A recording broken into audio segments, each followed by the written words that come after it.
देंगे, कहेंगे ये भी निरक्षर है, ये बोला नहीं जाता, पढ़ा नहीं जाता, लिखा नहीं जाता। अरे भाई, ऐसे तो ताली बजा के नाम दे दो, ताली भी, उसकी आवाज भी लिखी नहीं जाती, पढ़ी नहीं जाती, बोली नहीं जाती। मूर्ख बना दिया इन लोगों ने, मूर्ख। लेकिन अब नहीं बनना मेरे दोस्तों। विवेक लगा लो, बुद्धि लगा लो, जितनी मालिक ने दी है इंसानी चोले में, क्योंकि बाकी जन्मों में बुद्धि नहीं मिलेगी। बुद्धि निर्णय करती है सत्य असत्य का। परमात्मा को पाना बुद्धि का काम नहीं है, लेकिन सत्संग को सुन के सत्य असत्य का निर्णय करना बुद्धि का ही काम है। कई लोग कहते हैं कि बुद्धि, आप बुद्धि की बात करते हो, बुद्धि तो काल का रूप है। अरे मेरे भाई, लगाम जब तुम्हारी किसी जानवर के हाथ में आ जाती है तो तुम गुलाम बन जाते हो, और जब उसकी लगाम तुम्हारे हाथ में आ जाती है तो वो गुलाम बन जाता है। इसको समझो। बुद्धि तुम्हें तब तक भरमाएगी जब तक तुम्हारी लगाम बुद्धि के हाथ में है, और जिस दिन बुद्धि की लगाम तुम्हारे हाथ में आ गई, उस दिन जो तुम चाहोगे वो होगा।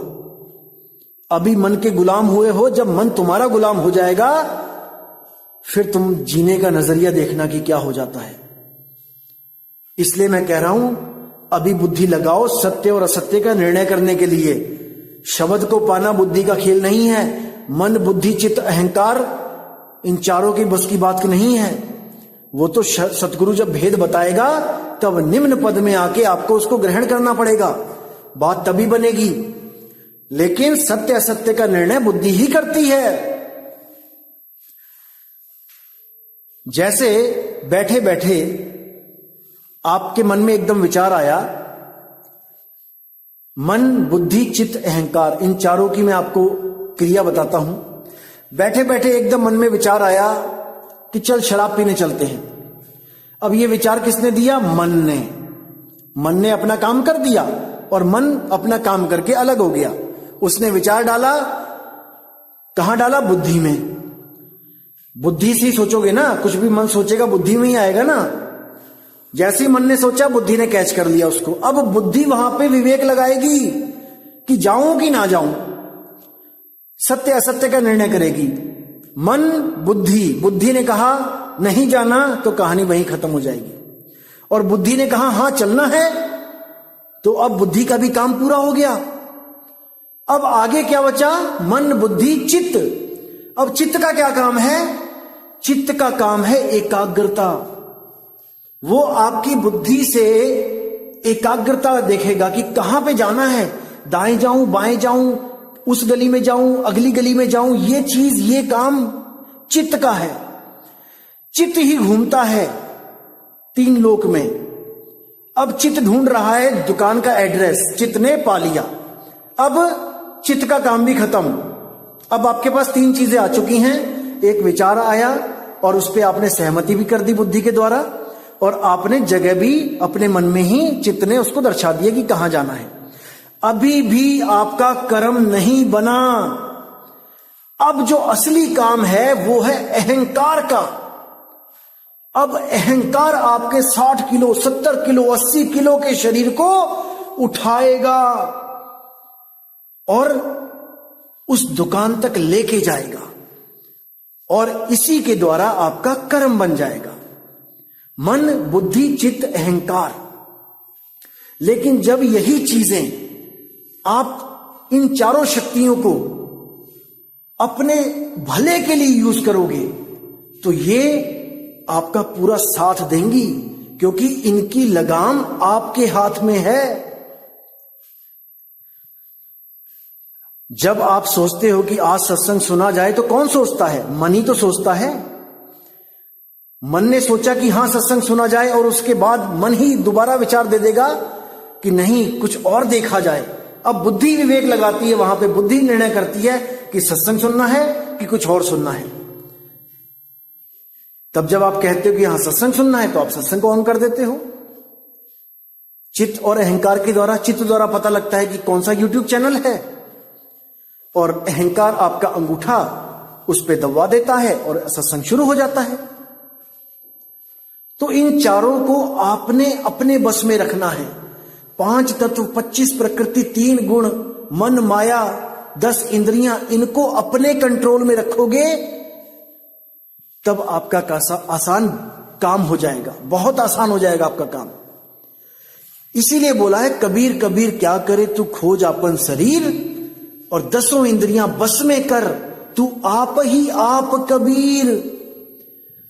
गुरु से ज्ञान लेके जब आप अपनी 10 इंद्रियों को बस में करोगे, ज्ञान लेके, बिना ज्ञान लिए ये नहीं होंगी। 21,000 वर्ष तपस्या करी साधु ने, पराशर ऋषि ने, और 21,000 साल के बाद आके उस मल्लाह की बेटी के साथ भोग कर लिया। क्यों किया? क्योंकि उसके पास शब्द की शक्ति नहीं थी। जब तक शब्द की शक्ति नहीं होगी, जब तक ये इंद्रियां पूर्णतया नहीं खत्म हो सकती। 21,000 साल तक उन इंद्रियों ने परेशान नहीं किया उस महात्मा को, लेकिन जैसे ही दांव देखा खेल दिया।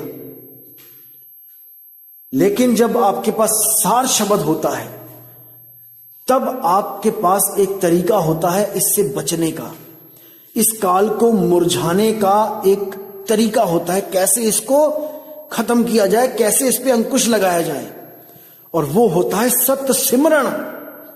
जब आप सत्य सिमरण करते हो तो ये काल एक पल में मुरझा जाता है,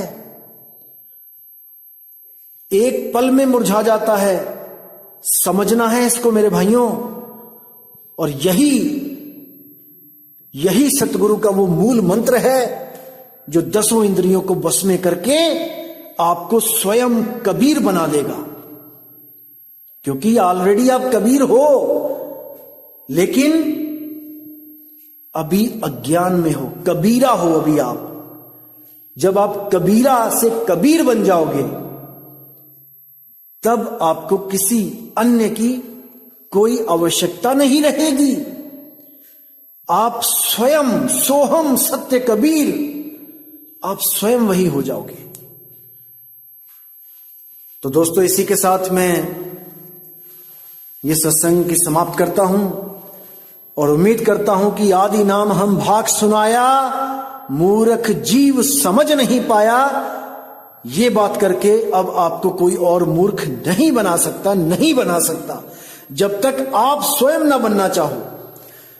अगर आपने स्वयं मूर्ख बनना है तो बन जाओ, कोई मना ही नहीं है, लेकिन विवेकी हंस अब मूर्ख नहीं बनेगा। तो दोस्तों, इसी के साथ मैं अब विदा चाहूंगा और अगला सत्संग मैं बहुत जल्दी भेजूंगा और आपका पूर्ण विवेक जागेगा उस सत्संग को सुन के। और जो लोग कह रहे हैं कि हमें नंबर दे दो आश्रमों के, दोस्तों सब मिलेगा, आप फिक्र मत करो, हर चीज मिलेगी, समय पे मिलेगी, आप बिल्कुल फिक्र ना करो। मैं पूरा वर्क कर रहा हूं इस पे, हर शहर के हर जहां पे भी आश्रम है मैं सबका एड्रेस पता करने में लगा हूं और बहुत जल्दी ये कार्य समाप्त हो जाएगा और मैं पूरी लिस्ट इसको मैं YouTube पे डाल दूंगा, आप बिल्कुल फिक्र ना करें। तो इसी के साथ दोस्तों मुझे विदा करें। जय गुरु बंदी छोड़ वैराग साहिब, जय गुरु बंदी।